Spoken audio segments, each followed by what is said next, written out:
Okey, bismillahirrahmanirrahim. Kita doa sikit. Allahumma ftah alaina futuhal arifin warzuqna fahman nabiyyin wa ilhamal malaikatal muqarrabin wa hifzal mursalin birahmatika ya arhamar rahimin. Amin ya rabbal alamin. Rabbana zidna ilman nafi'ah. Baik, muka surat 269 betul?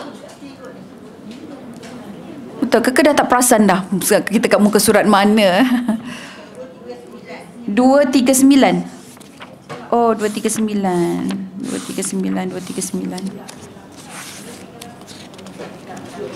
Baik. Oh, okey. So perhiasan dan solekan pada zaman Nabi sallallahu alaihi wasallam Okey, jadi perhiasan dan solekan pada zaman Nabi. Baik, insya-Allah. Apa khabar semua?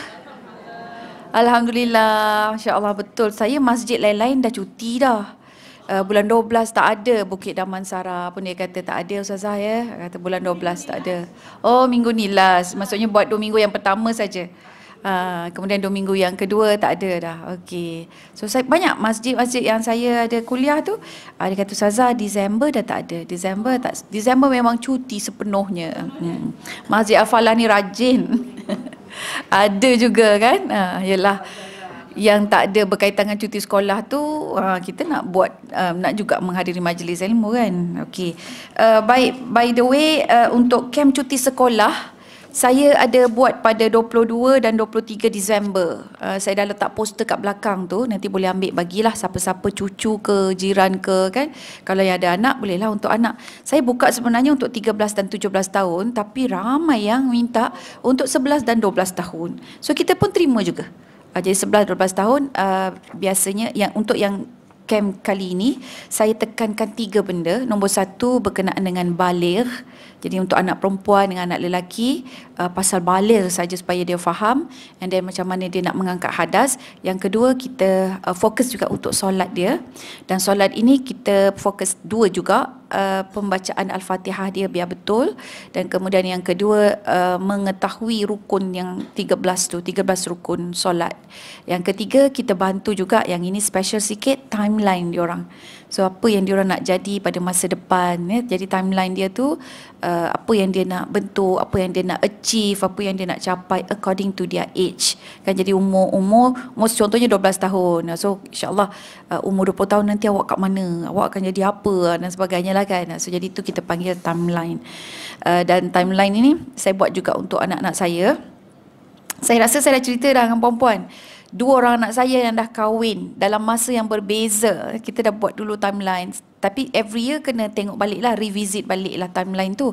Sebab nak disesuaikan dengan keadaan kan, dengan suasana achievement dia juga daripada semasa ke semasa. So anak saya nak kahwin dah tu. Dia dua-dua macam tu, lebih kurang sama. Yang pertama dia pun cakap dengan saya, masa tu saya seorang aja dengan dia, Umi terima kasih banyak. Saya kata kenapa? Umi bantu saya buat timeline. Saya tak rasa pun benda tu macam sesuatu yang besar tau. Kita rasa macam alah ringan je untuk budak-budak ni kan, bagi dia nampak apa jalan dia. Dan anak pertama cakap, saya tak ni kisah lagi. Saya kata okey. Lepas tu yang kedua pun bercakap juga masa dia nak kahwin. Pun dia bagi tahu. Lepas saya kata kenapa? Lepas tu dia pun sebut sebab saya boleh fokus ni. Saya tak ada banyak distraction. I know what I want to achieve. Jadi saya kata, oh rupanya besar benda tu, timeline tu kepada anak-anak kita. Sebab itu yang boleh membantu dia untuk buat keputusan. Dia berani ataupun tidak untuk buat keputusan. Dan dengan timeline itu juga dia boleh pilih kawan yang mana dia perlu berkawan. Mana apa orang kata tu, aktiviti-aktiviti yang dia perlu tolak. Nak pilih persatuan contohnya kan. Dia kena tahu pilih persatuan bukan main pilih je kan. So bila dia ada timeline ni, dia tengok apa yang boleh contribute along the way. So jadi rupanya membuat keputusan ni juga adalah satu cabaran yang perlu dibimbing untuk anak-anak ni. So saya terus cakaplah dengan ustaz, saya kata dalam camp ni kita kena masukkan juga timeline supaya anak-anak tu dia boleh lagi fokus kan. Okay. Cuma terbuka hanya 60 peserta saja. Jadi katanya macam lagi sikit, tapi ada lagi. So bolehlah nanti hubungi Okey, ada nombor telefon yang tertera. Kita buat di Kuala Selangor Kibin Camp. Okey, ada camp kat situ, dia macam tent. Tapi tent dibuat daripada zinc. So dalam tu ada macam-macam, ada pet zoo semua. Dia ada hobbit stay, ada obstacle play, ada juga campfire. Dia boleh ambil dekat belakang insya-Allah. Okey, perhiasan dan solekan pada zaman Nabi SAW, wanita ni tak boleh dipisahkan dengan perhiasan. Jadi wanita yang berhias adalah wanita yang hormon dia betul-betul perempuan, yang suka nak berhias, dan suka nak bersih. Tapi kita kena tahulah perhiasan ini, dia punya foundation atau asas dia adalah bersih dan suci. Okey, jadi pada zaman Rasulullah SAW ada, kalau tak silap saya, ada 7 perhiasan dan solekan pada zaman Nabi. Nombor 1, pakaian yang cantik. Tengok dalil dia di bawah. Ummu Atiyah dia cerita, kami dilarang untuk berkabung terhadap mana-mana kematian melebihi 3 hari, kecuali untuk suami. Suami kena 4 bulan 10 hari. Tapi kalau ayah kita 3 hari je, pakcik kita 3 hari je, guru kesayangan kita 3 hari je. Dia lelaki contoh ya. Kami tidak dibenarkan waktu berkabung untuk suami itu 4 bulan 10 hari, dan waktu 3 hari untuk orang lain itu kami tidak dibenarkan untuk celak, berwangi-wangian dan memakai pakaian bercelup. Jadi kalau kita dalam keadaan berkabung, berkabung ini nama dalam Islam yang atau bahasa Arabnya adalah ihdad. Apa dia? Jadi IHDAD, ihdad. Ihdad tu datang daripada had. Had maksudnya dilarang, ada had, ada batas, terbatas. Jadi ihdad ini adalah untuk wanita-wanita yang berkabung sahaja. Tak semestinya untuk wanita beriddah. Bukan wanita beriddah saja. Kalau iddah tu kematian, memang confirm dia kena berkabung. Tapi kalau iddah dia iddah perceraian, tak perlu berkabung. Faham tak? Tak faham ya? Faham ya? Sebab ramai saya kata, saya pening ya, kenapa tak faham juga saya cakap macam tu. Ramai cakap, Ustazah, saya dah bercerai dah dengan suami saya. So boleh tak saya macam berhias, macam dengan cincin dengan. Saya kata tak ada masalah pun, bukan berkabung puan. Puan bercerai. So yang bercerai ini dia adalah transisi sebelum kita melepaskan diri kita daripada suami. Maksudnya bila ada suami kita pun pakai pakaian biasa, betul tak? Macam itulah. Dan kalau kita nak keluar ke mana-mana, kita pun akan bagi tahu suami kita. So maksudnya tetap ada hak si isteri itu, hak si suami yang perlu kita penuhi. Maksudnya kena minta izin. Sebelum cerai pun kena minta izin juga kan. Dan kita boleh nak berhias ke apa ke, tak ada masalah kalau tempoh perceraian. Tapi kalau kematian, dia ada 2, iddah dan ihdad. Jadi iddah itu tempoh dia bukanlah 3 kali suci, dia jadi 4 bulan 10 hari. So yang tetapkan itu Allah.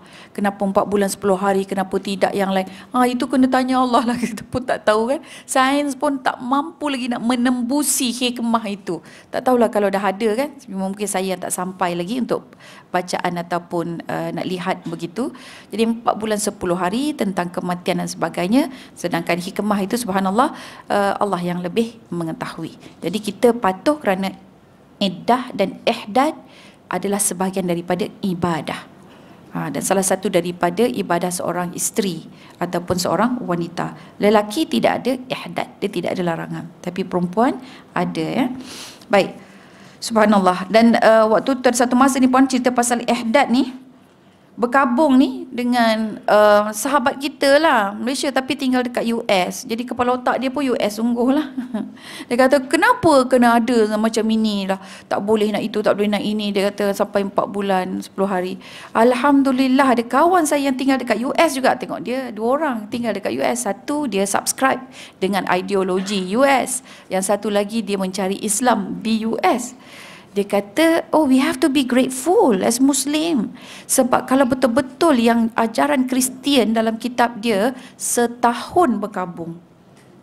Kita ni 4 bulan 10 hari je, dipendekkan kepada 1/3 saja. Kalau tak, jadi setahun.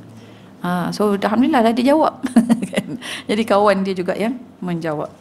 Jadi tuan-puan, terus kepada riwayat At-Tirmizi, Nabi SAW berpesan, diharamkan sutra dan emas bagi lelaki di kalangan umatku dan dihalalkan bagi wanita mereka. Jadi maksudnya sutra emas adalah barang perhiasan. Kalau pergi ke Mekah, ke Madinah, singgah ke kedai emas. Ya Allah, tuan-tuan perempuan, dia punya emas tu macam baju. Boleh berjalur. Saya kata, siapalah nak pakai ni, penatnya. Saya kata, kita tengok pun penat. Tapi macam itulah diorang punya perhiasan, ya. Tapi kita tak payahlah pakai. Susah nanti nak berjalan, orang duk jeling je. Okey, yang kedua, inai. Zaman Nabi perhiasan dia adalah inai. Dia tengok hadis dia, diriwayatkan daripada Ummul Mukminin Aisyah radhiyallahu anha, seorang wanita mengisyaratkan dari belakang tabir untuk menyampaikan surat kepada baginda sallallahu alaihi wasallam. So yang ni biasa dia orang bila nak datang pergi berjumpa dengan Rasulullah, dia consult, ya, minta pandangan nasihat daripada baginda Nabi. Jadi Nabi SAW biasanya dia akan standby dekat rumah Ummul Mukminin Aisyah. Jadi daripada rumah dia dengan kawasan hall masjid ditutup dengan tirai. Jadi itu maksud ruang limit dia lah kan. Jadi bila nak sampaikan, jadi dia sampaikan. Sebab nak masuk rumah Aisyah bukan rumah, dia bilik. Al-Hujurat. Dia bilik-bilik. Dia bilik yang kecil. Jadi tak muat nak masuk. So jadi ditutup. Pintunya itu adalah kain. Jadi kemudian dia ulurkan surat tu ke rumah atau ke sisi Nabi SAW. Dan kemudian apabila baginda melihat tangan itu, lantas baginda bertanya, aku tak tahu ni tangan lelaki ke tangan perempuan. Dia hulurkan surat tu, kertas tu. Ya, maksudnya ada tulisan ke apa ke. Jadi Nabi pun sebut, ni tangan lelaki ke tangan perempuan. Jadi yang menghulur tangan tu perempuan, dia jawab, aku perempuan ya Rasulullah. Gitu. Dan baginda pun berkata, sekiranya kamu perempuan, bezakanlah dirimu dengan memakai inai di jarimu. Jadi sesuai, kalau untuk perempuan, tambahkan perhiasan keperempuanan kita. Jangan nak jadi lelaki manjang. Saya tak tahu perempuan, saya kalau ada orang Cina ni, dia bagi tahu pada saya, cuba awak kira tarikh lahir. Dia kata, kalau tarikh lahir kita hari ini berapa hari bulan ya? 13 ya. 13 hari bulan 12 2023. Cuba campur, dapatkan satu angka je akhirnya. 13 1 tambah 3 4. Betul kan? Tambah dengan 12 4 tadi, tambah 1 5 tambah 2 7. 7 lepas tu tambah lagi 2 0 2 3. 7 8 9 tambah 2 lagi 11 tambah 3 lagi 14. So 14, 1 tambah 4 5. So dia kata kalau angka tu you total dapat angka genap, bagi anak-anak yang perempuan atau anak-anak lelaki, dia lebih ke perempuanan. Dia macam hormon apa, yin yang apa benda gitulah. Saya kata, oh ya ke? Saya kata. Lepas tu yang ganjil lelaki. Dia macam kalau yang ganjil tu macam berani sikit, jalan pun macam lelaki, gitulah. Kalau yang perempuan, lelaki lah begitu. Tapi kalau yang nombor genap ni, yang lelaki dia macam perempuan sikit. Dia macam lembut, mungkin dia lebih kalau cara jalan dia pun begitulah. Dia tidaklah macam tegak ke apa ke kan. Wallahu a'lam. Tapi bila saya kira-kira balik macam betul lah. So it's probably adalah experience. Dan memang bila Allah letak kita lahir pada hari apa-apa, semua ada rahsia dan ilmu daripada Allah Subhanahu Wa Taala. Allah tu sangat luas dia punya ilmu. Wallahu a'lam. Jadi inai. Ingat inai ya? Ya. Puan. Perempuan yang janda? Tak ada pula.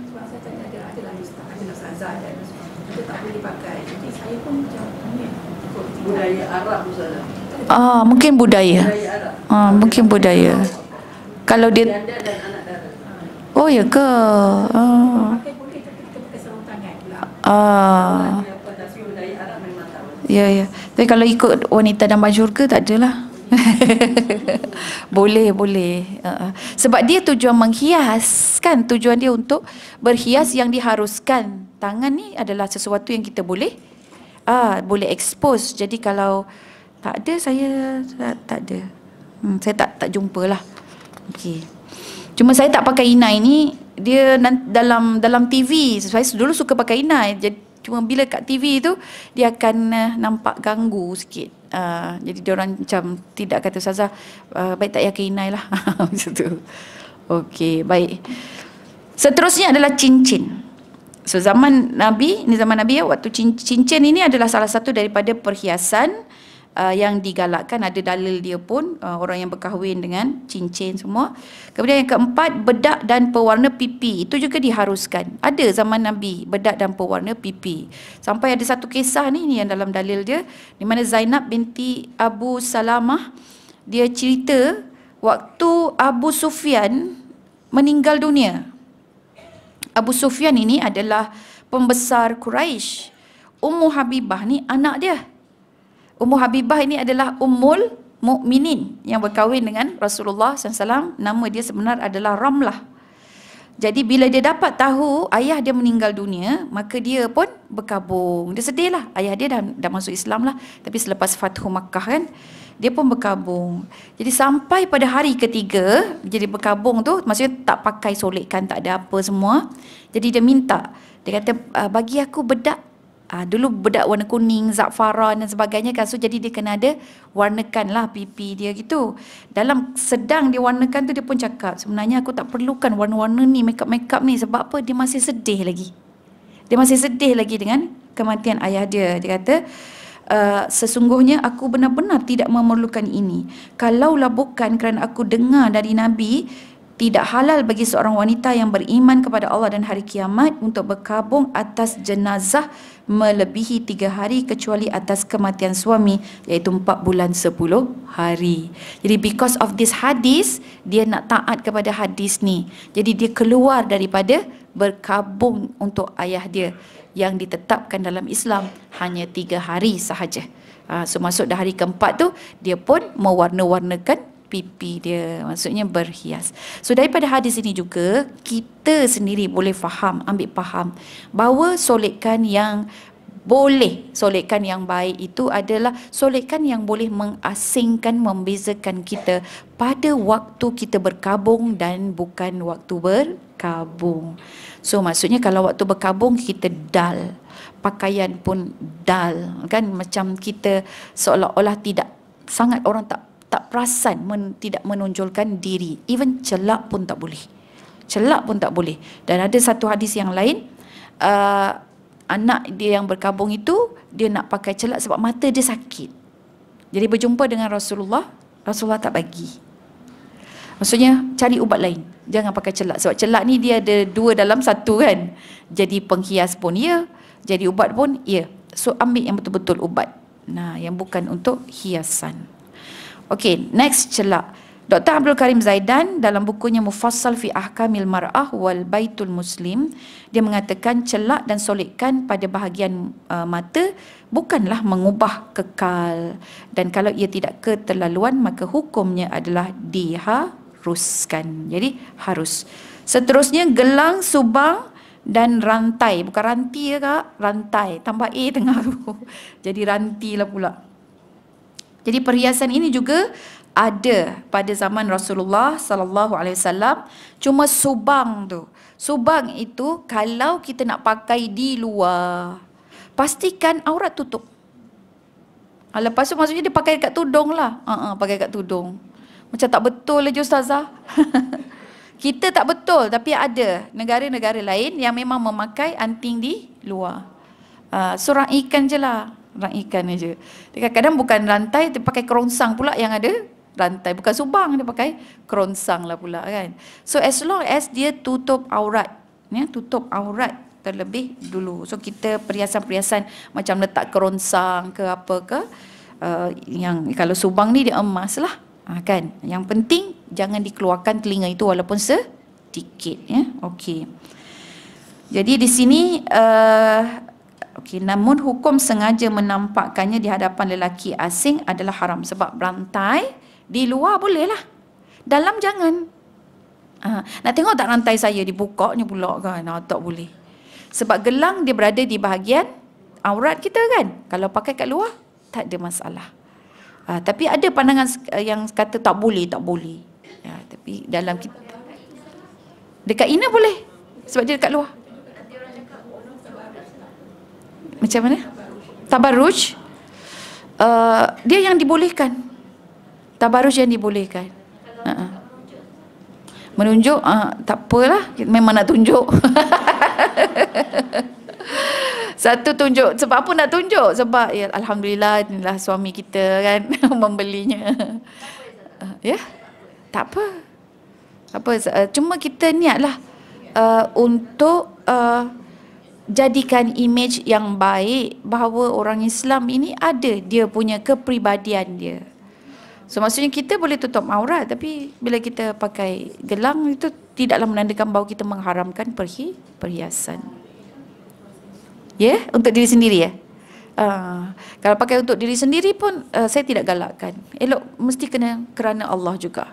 Cuba sampaikan kerana Allah juga. So at least sebab kita ini bila kita pakai tudung ni, actually dia dah jadi maruah. Maksudnya kita jadi maruah Islam. So bila kita pakai gelang emas, pakai cincin emas, perempuan, niatkan kita bahawa kita mensyukuri atas nikmat Allah. Kan antara salah satu daripada cara kita syukur nikmat Allah itu adalah kita appear, kita tunjuk nikmat Allah tersebut, bukan tunjuk-tunjuk. Dia lainnya, menunjuk-nunjuk lain dengan kita memakainya. Tu kena cari hadis tu, kena sambung lah, to be continued. Ada hadis yang tanda bersyukur itu adalah tunjuk perhiasan.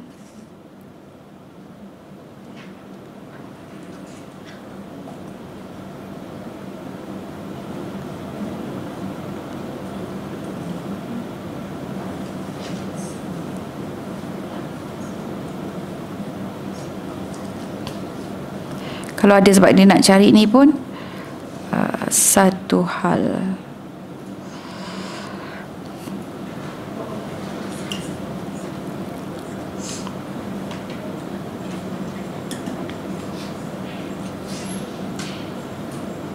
Okey, kena cari dulu ni.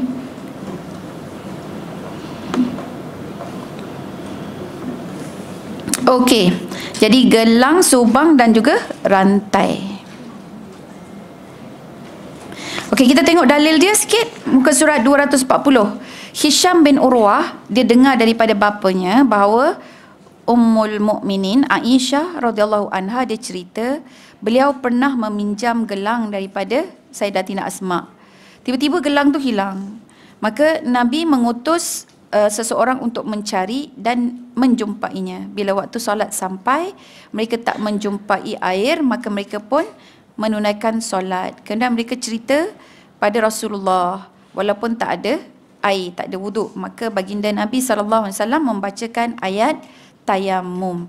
Lalu berkatalah Usaid bin Hudair kepada Aisyah, sungguh Allah telah memberi kebaikan kepadamu dan sesungguhnya Allah tidak jadikan sesuatu yang menyusahkan dirimu kecuali ada padanya kebaikan untukmu dan seluruh muslimin. Ya. Ya, baik.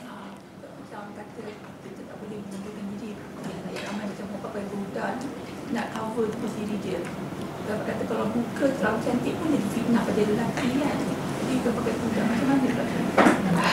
Perempuan yang saya tahu adalah aurat kecuali muka dan tangan dia. Kalau pakai purdah, ikut dia lah, itu pilihan. Tapi dia janganlah menidakkan hukum yang boleh expose muka dan juga tangan.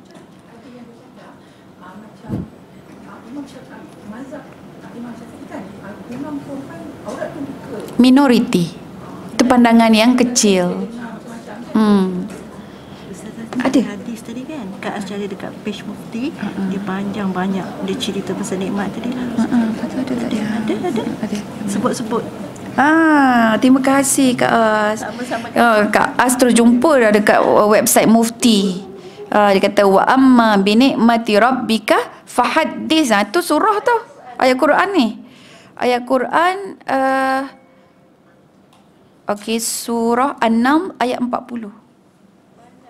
Ada kat sini dia sebut, adapun nikmat Tuhanmu maka hendaklah engkau sebut-sebutkan dan zahirkan sebagai tanda syukur kepadanya. Terima kasih Kak Az. Ya Allah, thank you so much.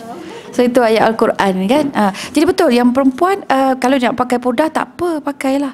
Dia ikutlah pandangan mazhab yang maksudnya aliran, sebab dalam mazhab ni dia ada beberapa pandangan. So kalau dia nak pakai, ahlan wa sahlan. So kalau dia tak nak pakai, dia kena tutup aurat. Betul lah, sebagaimana kita ya. Kita macam itulah, kita tak adalah pula pakai ya. Okey.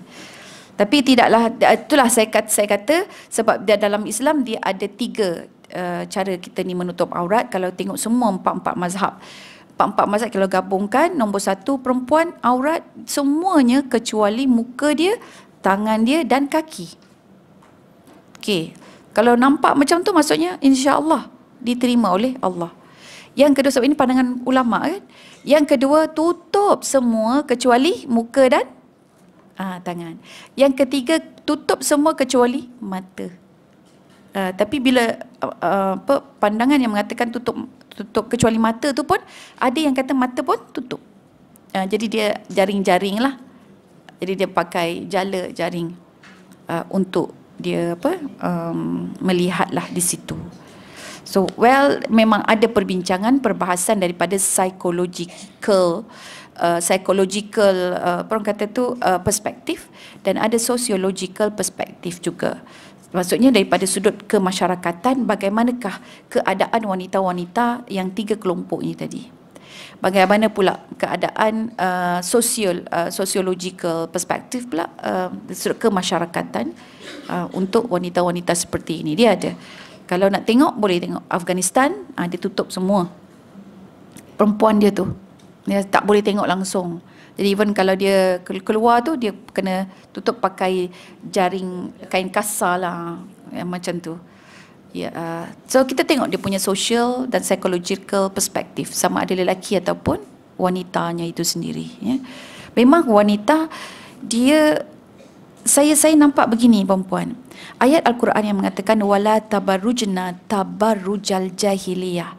Jangan kamu bertabaruj dengan tabaruj jahiliyah. So pemahaman yang saya ambil adalah sama dengan hukmul jahiliyah, sama dengan zannul jahiliyah, sama dengan himayatul jahiliyah. Dia ada 4 jenis jahiliyah. Saya rasa saya pernah cerita kot kat sini kan. Tak pernah ya? Ada 4 paksi jahiliyah yang Nabi cabut daripada masyarakat, digantikan semua itu dengan Islamiyah. Jadi maksudnya kalau ada pembelaan himayah ni lebih kepada undang-undang. Himayah jahiliyah ditukar kepada himayah Islamiyah. Kemudian adanya zannul jahiliyah ditukar kepada akidah Islamiyah. Kemudian adanya hukmul jahiliyah, itu yang ditukar kepada kepimpinan, pengurusan dengan muamalatnya, hukum-hukum Islamiyah. Lepas tu tabarrujal jahiliyah ditukar kepada tabarrujal Islamiyah. Faham ya? So saya lebih suka berpegang pada pandangan itu. Jadi maksudnya bukan bermakna kita tidak boleh tabarruj. Ada ayat Quran lain, Allah tanya, siapa yang berani mengharamkan perhiasanku? Itu ayat Quran tau. Ayat Al-Quran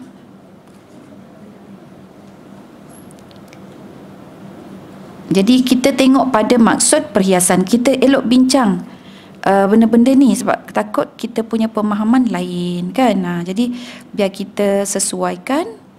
Okey, surah Al-A'raf. Surah Al-A'raf ni maksudnya satu tempat tanah tinggi.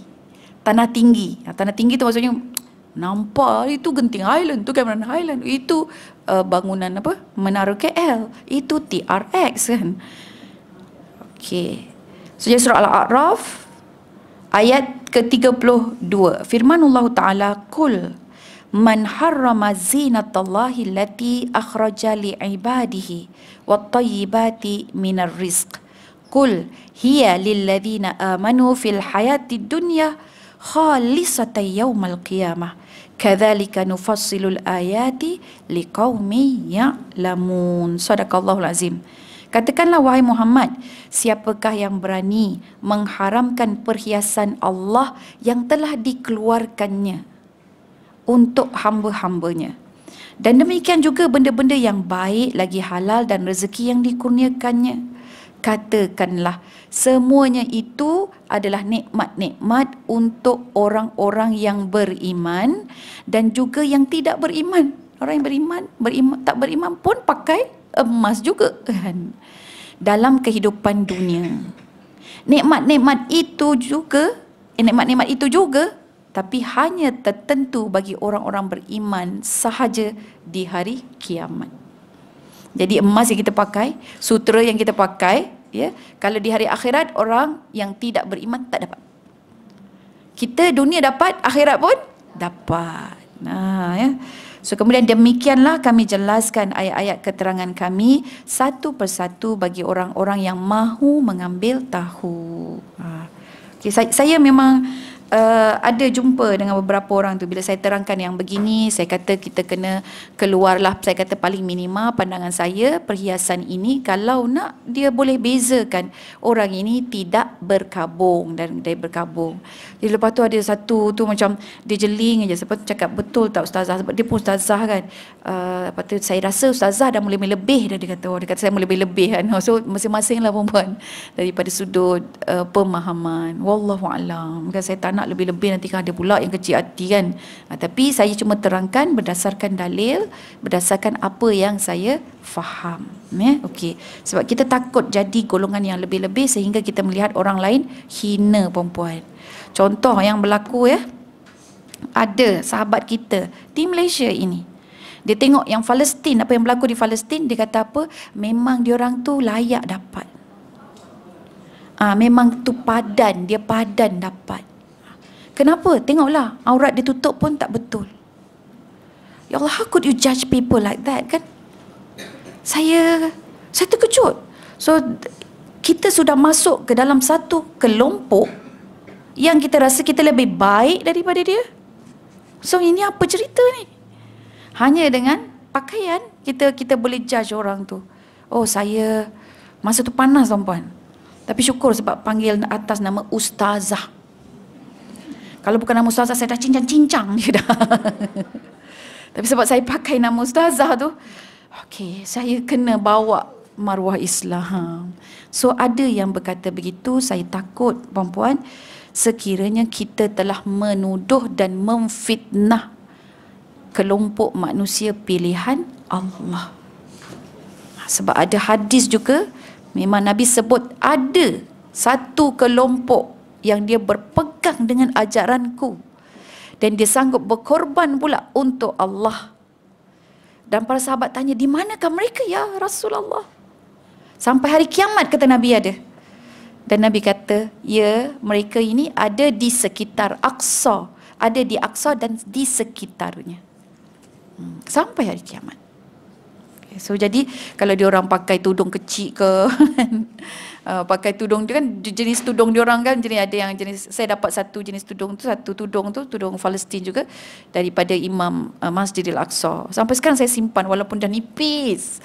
Sebab sayang sangat, sebab dia bagi dengan tangan dia tu, kita rasa macam. So dia yang pakai bila sarung tu terus ada lengan masuk. Yang dia agak pendek. So itu telkung diorang jugalah dia pakai, dan ke mana-mana pun diorang pun pakai gitu juga. So tak adalah apa kata lebih-lebih, maksudnya memang nampak Syafi'i kan, tak adalah orang kata nampak. Allah Alam lah perempuan. Tu dah lah cerita, jom kita pergi. Macam itulah keadaan dia. Ibnu Abbas menceritakan bahawa Nabi SAW memerintahkan agar bersedekah. Maka aku lihat para wanita menghulurkan tangan ke telinga dan leher mereka untuk mengeluarkan subang dan rantai bagi tujuan bersedekah. So kalau dalam konteks hadis ini ditunjukkan bahawa orang yang pakai subang tu dekat dalam. Jadi maksudnya dia menghulurkan tangan ke telinga dan leher. Maksudnya tak nampak lah tu. Dia tak nampak, dia mungkin masuk daripada dalam, dia pun keluarkan. Tapi itu adalah perhiasan yang dibenarkan. Ya. Okey. Pewarna tapak tangan. Pewarna tapak tangan, ini kalau kita panggil macam inai. Tapi dulu-dulu kalau perempuan tengok budaya-budaya setengah orang Arab tu yang suka dia bunyi gitu kan. Dia punya perhiasan dia sampai ke sini-sini, ada tak? Kan lepas tu ada dekat tangan ya. Okey, itu pun salah satu daripada perhiasan. Tengok dalil dia, Ibnu Abbas radhiyallahu an menceritakan seorang wanita datang kepada Rasulullah untuk berbaiat kepadanya dalam keadaan tidak beriktidad. Iktidad ini maksudnya solekkan tangan. Dia tak sebut inai tapi disolekkan. Maksudnya mungkin di situ ada corak-corak lah, mungkin corak bunga ke kan. Iktidad. Baginda tidak mahu membaiatnya melainkan setelah dia beriktidad. Jadi maksudnya kau perempuan, kau kena tunjuklah kau perempuan. Begitu. Sebab bila kita hias, perempuan yang berhias, dia sebenarnya menambah hormon perempuan ke hormon lelaki? So, sangat bagus. Kita takut perempuan yang sibuk nak jadi lelaki. Dan lelaki itu yang dia tidak berhias untuk perempuan, maka hormon dia bertambah. Tapi sekarang ini sibuk lelaki kat TikTok pun pakai gincu. Bukan pakai gincu, dia tunjuk lagi cara pakai. Tengok ni warna dia. Ya Allah. Pening kepala saya. Dengan rambutnya lagi kan. Halus kulit, mulus semua. Tak larat tengok. Jadi yang tu dia punya hormon lelaki dia tandus. Itu yang sibuk nak jadi perempuan. Okey. Baik, jadi panduan kecantikan dalam Islam. Panduan-panduan kecantikan ini dia ada beberapa, kita petik ya daripada satu kitab yang kita baca tadi, yang kita sebut tadi, Al-Mufassal fil Ahkam Al-Mar'ah wal Baitul Muslim. Okay, ada tengok syarat-syarat dia panjang ya. Ada 14. Yang pertama, kena ikut aturan agama, bukan nak mengejar kegairahan, kecantikan ke kan, ataupun kerana selain daripada Allah. So sebab tu selamat kalau kita nak berhias ini kita niatkan kerana Allah. Cakap, ya Allah, aku nak orang Islam ini dihormati, ya Allah. Aku nak supaya orang Islam ini dilihat sebagai up to date, bukan out of date. Bukan outdated, tapi kita nak updated. Dan kita nak juga supaya orang Islam ini mempelopori dalam pelbagai bidang. Niat kerana-Mu, ya Allah, aku ini adalah khalifah-Mu, insya-Allah. So kita pakai, kita niat. Dan kena niat ni setiap kali kita nak berhias lah, pandang cermin dan bagi tahu pada Allah. Kalau tak nak macam tu, nak pakai purdah ke apa ke, niat yang sama juga. Sebab yang penting kita ada niat yang jelas kerana Allah. Yang kedua, tidak mensyirikkan Allah. Ni yang nak pakai susuk apa semua, itu memang confirm lah tu ya. Okey. Lepas tu dia ada pemujaan-pemujaan kan, ada bacaan jampi serapah, yang tu tak payahlah ya. Okey. Kalau dia apa tu, buat operation ke apa tu? Oh, cucuk, bukan botox. Cucuk tu macam botox lah tu kot ya. Ya. Dia yang itu kalau asasnya untuk kesihatan, sebab dia tak boleh niatkan anti aging. Tak boleh. Sebab kita memang akan pergi menua. So jangan nak anti lah pula. Macam tu. Kedudukan kenapa? So adakah itu akan sebab kalau nak nampak look young macam tu kan, kalau look young tu kena cari niat lain. Cari niat lain. Sebab untuk kekalkan kesihatan contohnya. Kalau kekalkan kesihatan, yang cucuk tu adakah menambah sihat? Kalau tak menambah sihat, tak boleh. Okay. So basically kalau adik-adik nanti kita ada bincang berkenaan dengan botox. Tak silap saya botox ni haram. Tak silap saya haram. Tetapi untuk membersihkan. Okay, kalau fine lines tu kita tak boleh nak buat apa lah kan. Untuk membersihkan. Untuk menjaga orang kata tu dia punya penampilan dan orang kata kekemasan ke apa ke kan. So yang itu dibolehkan. Tapi itulah kena betulkan niat kita. Pigmen yang nak hilangkan pigmen ke? Pigmen itu sebab kelekaan kita kan. Sebab dia bukan pigment, bukan apa orang kata, sebab kadang orang muda pun boleh dapat pigment sebab dia tidak jaga kebajikan kesejahteraan kulit dia. Sebab tu dia boleh dapat banyak. So kalau misal kata kita merawat pigment, harus. Lagi-lagi kalau wanita dia nak tampil supaya dia ada apa orang kata tu presentable depan suami dan keluarga. Okey. Sebab kita tak naklah semua layu je asal orang Islam. Layu je. Puan-puan, cara orang Yahudi tu mengejek kita, cuba tengok dia punya video yang prank ataupun parody dia. Asal tunjuk orang Arab, gigi mesti hitam. Itu cara dia melihat orang Islam. Jadi pada kepala dia, imajinasi dia, orang Islam gigi hitam. Maksudnya pengotor. Isap rokok, pengotor. Apa lagi? Jadi kan makan makan sirih. Kalau kat Yaman tu dia makan apa tu nama dia tu? Kan dia ada satu daun tu kan. Saya makan, lepas tu saya segar. Dia kata Ustazah nak lagi. Lepas tu dia orang cakap jangan Ustazah, hantar ni dada ni ketum-ketum dia tu. Okey. Dia manis sedap tapi lepas tu pahit. Macam tu. Tapi saya tak makan banyak lah. Saya makan 2 helai yang hujung kecil tu lah kan. Sebab nak rasa kan. Saya dalam kepala saya ingat stevia. Sebab dia manis-manis kan. Okay. Tapi dia kata dia orang tak haram. Hukum dia orang tak haram. Saya kata kalau di Malaysia kita ada yang sewaktu dengannya ketum. Dan dia jatuh haram lah. Oh ya ke? Dia kata Malaysia bagus lah. Bagus-bagus je. Ayat.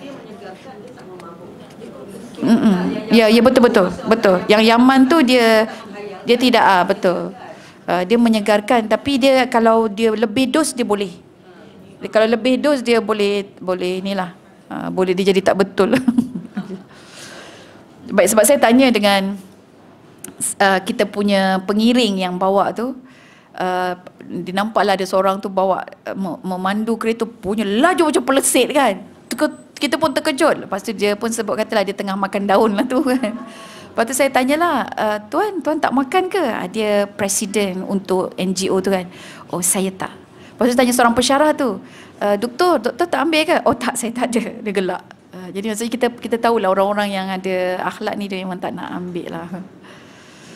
Subhanallah. Okay, next adalah perhiasan itu tidak menyerupai agama lain. Jadi pakaian kita tidak samalah dengan pakaian-pakaian agama lain. Tidak menyerupai kaum lelaki yang perempuan. Kemudian yang perempuan, yang lelaki tidak menyerupai kaum perempuan. Yang ini akan mendapat laknat daripada Allah, ya, Allah dan Rasulnya. Macam mana dia ada? Yang pakai inai berwarna-warna tu.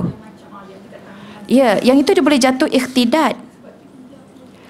Ikhtidat, tetapi kalau kita ikut lambang-lambang agama lain, yang itu tak boleh. Kalau bunga, okey lagi. Dia betul-betul macam Bollywood ni.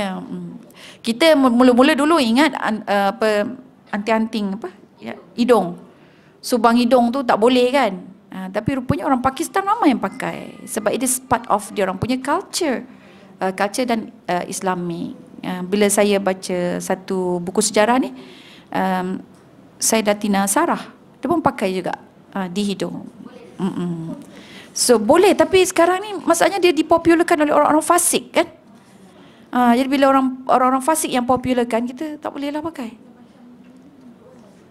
Jadi dia macam kita dah macam ikut sama dengan dia orang. Tapi kalau nampak orang Islam pakai, kita niatkan dalam hati kita sebab kita tak nak prejudis. Oh, dia ikut Sayyidatina Sarah. Macam tu, dan doakan dia, ya.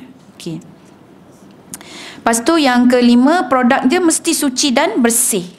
Kalau konten kandungan dia haram, tak boleh, ya. Okey. Jadi tu dia ada dalil-dalil dia yang tersendiri. Terusnya yang keenam, bahan kimia yang tidak merosakkan. Macam contoh sekarang ni, hari tu ada yang saya baca artikel ataupun review shampoo-shampoo yang menghitamkan rambut tu kan. Dia ada bahan kimia yang boleh menyebabkan alahan.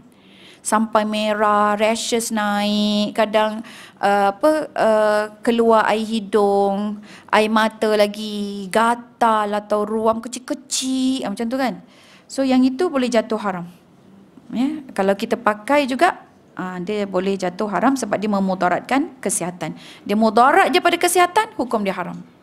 Tapi bukan haram kerana benda itu haram, walaupun di situ dia kata halal kan. Tetapi haram kerana dia memudaratkan kita. Jadi bolehlah bagi pada orang yang tak mudarat kalau dah terbeli. Warna rambut tu dia tak letak halal tapi dia tak letak suci. Betul lah tu. Okay, sama je halal ataupun suci. Sebab dia halal tu biasa kita guna untuk makan. Suci tu maksudnya untuk kita apply saja. Okay. Subhanallah. Yang ketujuh, tidak menghalang air sampai ke kulit. Okay, yang tu fahamlah, tak adalah lilin ke apa ke kan. Kemudian yang ke-8, tidak mengubah ciptaan Allah. Okay. Yang ke-9, tidak kekal. Ke-10, tidak keterlaluan. Contohlah seminggu tu pergi ke spa sampai 6 hari. 1 hari je tak pergi. Okey, yang tu dah keterlaluan lah tu kan. Yang ke-11, tidak mendatangkan riak. Dia tidak mendatangkan sombong, bangga, takabur. Ini semua dibenci oleh Allah. Seterusnya yang ke-12, tidak bertentangan dengan fitrah manusia. Okey, fitrah manusia ni contohnya dia buat operation lidah tu dibelah 2. Kan? Yang itu memang totally haram puan-puan. Bercabang jadinya sebab dia letak ular sebagai idola dia. Yang ke-13 dia reptilia lah. Bukan meraih populariti. Kemudian yang ke-14, kena dapatkan izin wali dan suami. Asalnya kenapa? Kerana perhiasan itu untuk suami.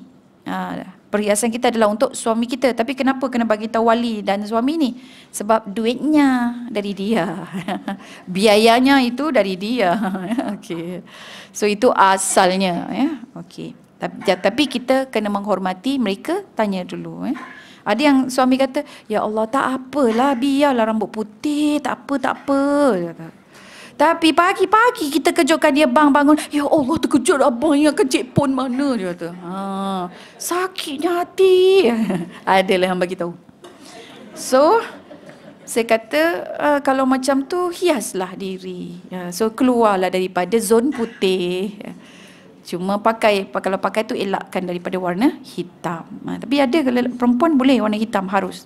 Dia ada tetapi Okey. Next, solikkan dalam Islam. Ibnu Atiyah menjelaskan bahawa larangan wanita bersolik tertumpu kepada anggota selain daripada muka dan tangan. Adapun bahagian muka dan tangan adalah amat sukar bagi wanita melindunginya, maka perhiasan dan solikkan di bahagian tersebut dibenarkan pada kadar sederhana dan tidak keterlaluan. So jadi elakkanlah bulu mata yang sampai tak boleh nak pejam buka tu. Berat sangat kita tengok kan. Tu yang dipanggil apa, eyelash, apa tu, extension semua kan. Elakkan perempuan sebab kat sini dia boleh jatuh haram Okey. Baik. Solikkan muka. Kita fokus pada solikkan muka saja. Solikkan muka yang pertama tentang bulu kening dan bulu mata. Mencukur bulu kening atau bulu mata sama ada dalam bentuk menipiskannya atau menghilangkannya haram hukumnya. Kecuali darurat. Darurat macam mana? Sakit kulit. Sakit kulit ini dia susah sebab bulu kening dia lebat lah contohnya. Jadi perlu dicukur. Yang itu harus. Asalnya haram. Tapi dia harus untuk menyelamatkannya nyawa. Okey, Rasulullah melaknat perempuan yang cukur atau menipiskan bulu kening atau meminta supaya dicukurkan bulu kening.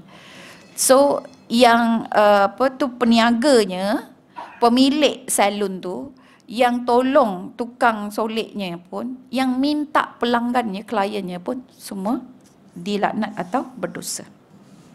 Okey. B, mengenakan celak, eyeliner, eyeshadow dan maskara. Ni kena baca satu-satu ni.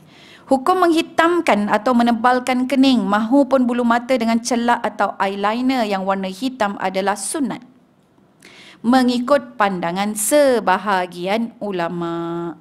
Sebahagian, underline. Namun solekan tersebut haruslah pada kadar minimum pada kacamata Islam. Boleh, tapi jangan tonjol sangat. Gitu sampai kelopak mata pun tak nampak, hitam aja. Ibnu Abbas menjelaskan bahawa Nabi SAW pernah bersabda, sebaik-baik celak mata bagi kamu ialah yang berwarna hitam. Ia mengelokkan pandangan dan menumbuhkan rambut, yakni bulu kening. Jadi boleh ya. Seterusnya, ada pun masalah berkaitan eyeshadow. Tadi eyeliner, yang ni eyeshadow pula. Dan maskara.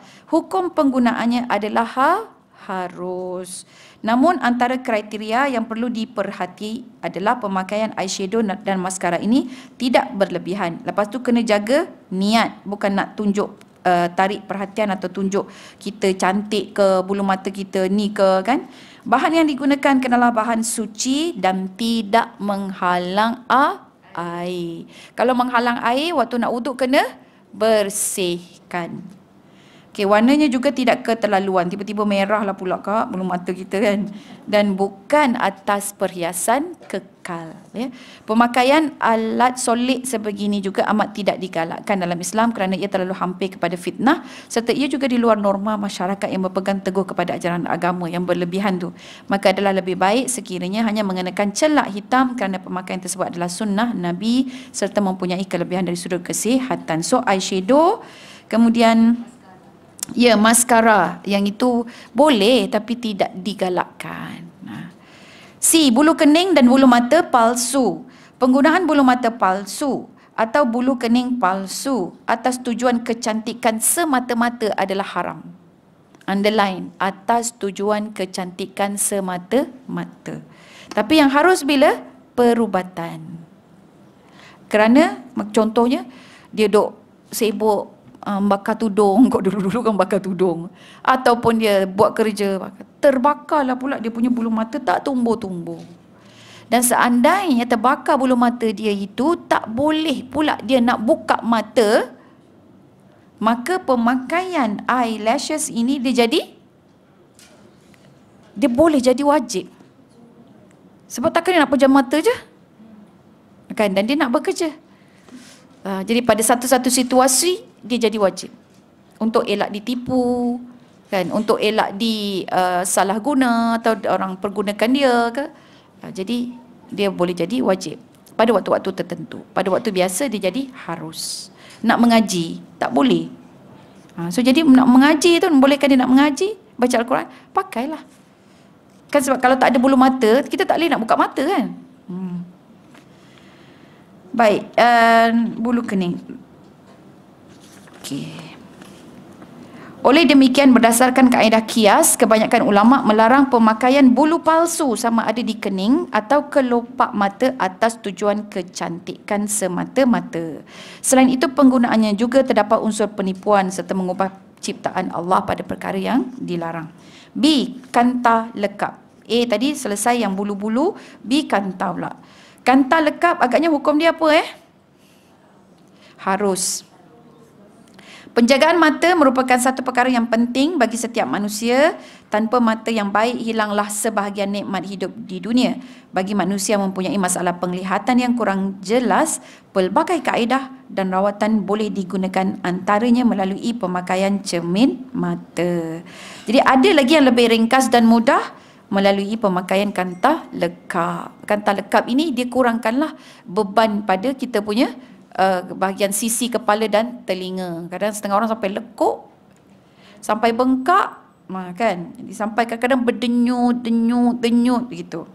Jadi bila dia pakai, tukar kepada kanta lekap, dia lebih selesa dan mudah bergerak. Baik. Jadi nak pakai kanta lekap itu supaya hukumnya harus, masya-Allah kan, ni betapalah kita ini milik Allah. Jadi dia kena dapatkan hukum nak pakai itu. Pertama mesti kena tujuan perubatan. Okey. Jadi kalau tujuan perubatan bagi mereka yang memakai kanta lekap, pemakaiannya adalah harus selagi tidak memudaratkan. Tapi tengok pula kalau tujuan dia perhiasan. Tujuan perhiasan dia macam mana? Terdapat setengah orang memakai kanta ini hanya sekadar perhiasan dan bukan kerana keperluan perubatan. Oleh itu, pemakaian kanta lekap tersebut dikira sebagai perhiasan yang perlu dipatuhi mengikut syarat. Maksudnya harus dengan syarat. Okey. Jadi kantar lekat berwarna, ada sebahagian ulama dia fatwakan haram. Itu perenggan yang pertama. Haram pada apa? Kalau dia warnanya tak sama dengan warna yang asal.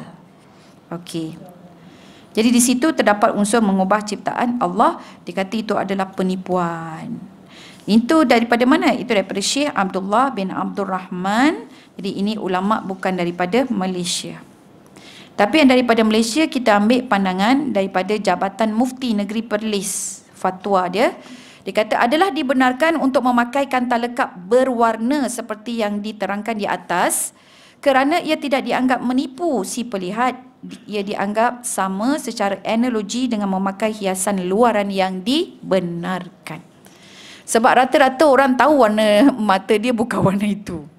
Kan, ni kita Asia, orang Asia lah, warna hitam ataupun dark brown. Jadi memakai kantar lekap berwarna tidak bererti mengubah ciptaan Allah. Dan dia boleh dikiaskan juga dengan mewarnakan rambut, di mana satu-satunya perbezaan antara kedua perkara adalah bahawa mata merupakan sebahagian daripada wajah yang boleh didedahkan. Ya, okey. Seterusnya, oleh demikian kantar lekat berwarna tidak berada dalam kategori hiasan haram. So kita pegang yang Malaysia punya lah. Ya, okey, tidak haram. Berdasarkan dua pandangan yang berbeza ini, maka jalan penyelesaian dia adalah eloklah jauhi. Sebab ada satu kata haram, satu kata harus. Tapi kalau kita nak pegang, kita pegang yang Malaysia punya.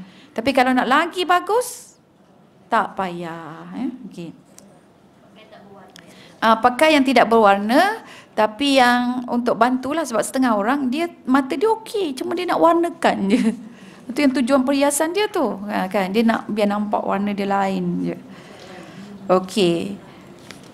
Baik, seterusnya bulu kening dan bulu mata. Hukum asal mencabut bulu pada bahagian muka adalah haram. Abdullah bin Mas'ud berkata, Nabi pernah bersabda, Allah melaknat wanita yang mencabut bulu kening, yang dipanggil namisah, atau bulu pada muka, yang minta dicabutkan mutanamisah, dan orang yang mengasah gigi untuk cantik, yang mana mereka semua telah menukarkan ciptaan Allah. Itu asalnya adalah haram. Ya, okey. Tapi hukum harus dia bergantung kepada rawatan. Jika contohnya nak mengelakkan kekeliruan jantina. Okey, jadi yang lelaki, ya Allah bulu kening dia, bulu kening macam perempuan. Gitulah, melentik. So dia adalah. Ataupun yang perempuan ada misai pula, ada janggut. So yang ini diharuskan. Cuba lihat di situ kan. Namun sekiranya terdapat bulu yang tumbuh agak lebat pada bahagian muka seperti misai, janggut dan sebagainya, hingga kelihatan seperti lelaki maupun haiwan. Dah lah pula kan. Hukum mencabut atau menghilangkan bulu-bulu tersebut adalah harus. Ya, okey.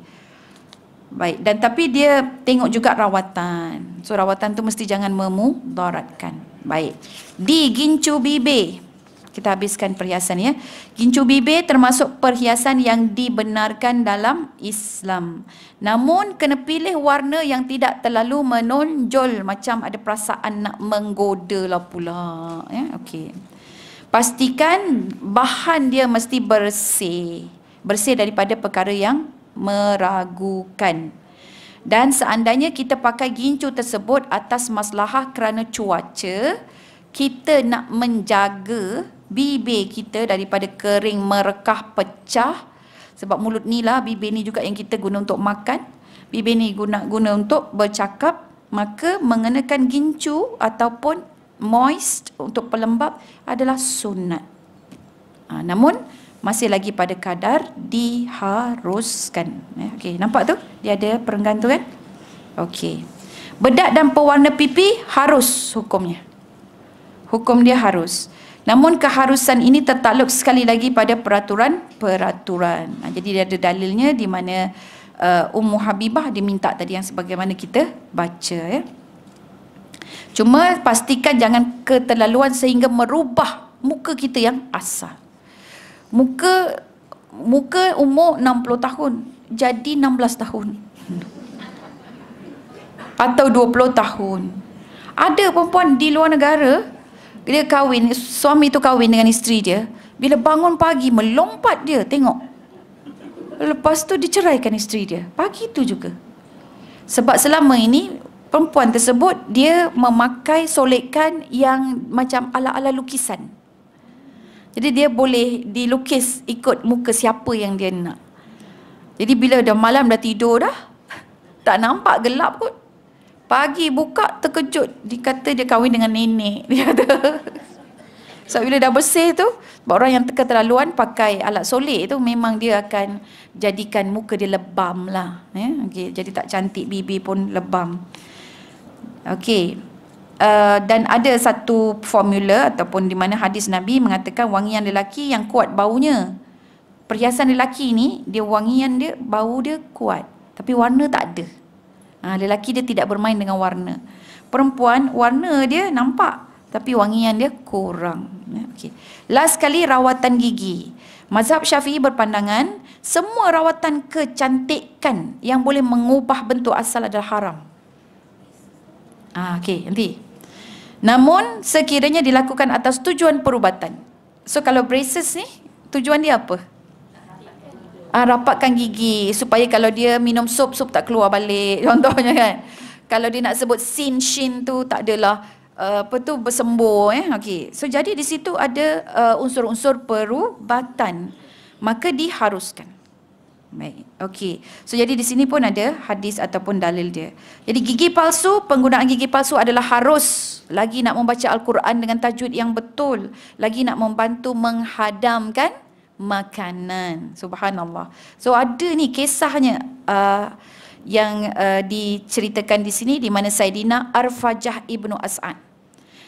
Dia masuk dalam peperangan, perang kilap, dia punya hidung kena potong. So lepas tu tak baik-baik. Sebab hidung ni kan tempat satu yang lembab kan. Lepas tu kita ambil udara kan, tarik nafas di situ. Jadi dia sentiasa lembab, tak baik-baik, lepas tu keluar bau yang busuk.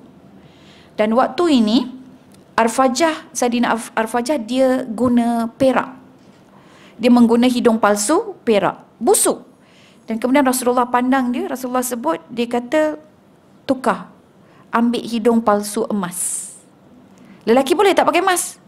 Tak boleh, tapi disebabkan perubatan. Jadi yang ini yang diharuskan. Okey.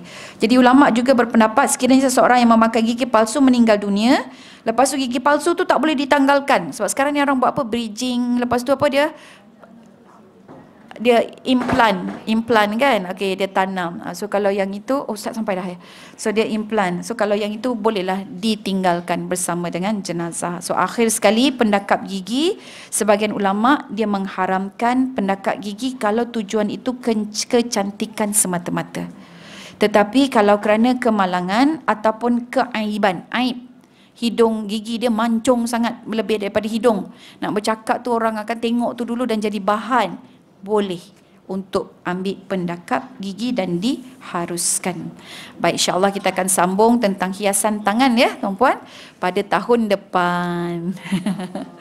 Tahun depan. Jadi insyaAllah tahun depan doakan saya sihat dan kita boleh berjumpa lagi. Aku lu qauli hadza wa astaghfirullahalazim li wa lakum. Wabillahi taufiq wal hidayah. Wassalamualaikum warahmatullahi wabarakatuh.